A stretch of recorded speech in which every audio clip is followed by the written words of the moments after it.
আমাদের এই পথ অবরোধের জন্য কষ্ট ভোগ করছে। আপনারা সহযোগিতা করেছেন, সেই জন্য ধন্যবাদ জানাবো। আপনারা ইতিমধ্যেই অবগত হয়ে গেছেন আমরা কেন আজকে এখানে সমবেত হয়েছি, কেন আমরা রাস্তায় নেমেছি। আমরা বারবার অত্যাচারিত, বারবার লাঞ্ছিত, বারবার বঞ্চিত। আমাদের একটাই পথ, সেটা রাস্তা। সেই জন্যই আমাদেরকে রাস্তায় নামতে হয়েছে। আপনারা জানেন, মাত্র পঞ্চম শ্রেণীর ছাত্রী, যার বয়স খুব জোর 10+ হবে, 11 উঠতে নয়। কতটা পিশাচ মানসিকতার, কতটা জানোয়ারকে বললেও লজ্জা হয়, জানোয়ারদেরকে আমি অপমান করতে চাই না, কতটা নীচ মানসিকতার মানুষ হলে এই ধরনের কুকাণ্ড করা যেতে পারে ভাবতেই পারছি না।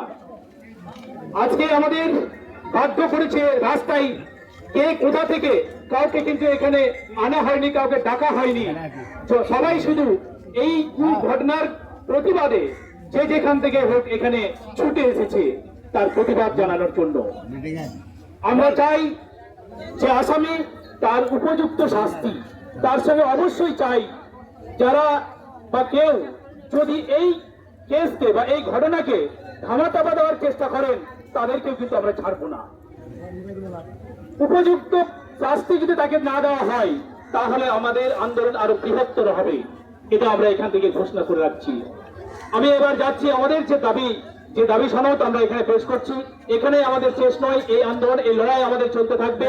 এই কেস আমরা শেষ দেখবো, তারপরেই ছাড়বো।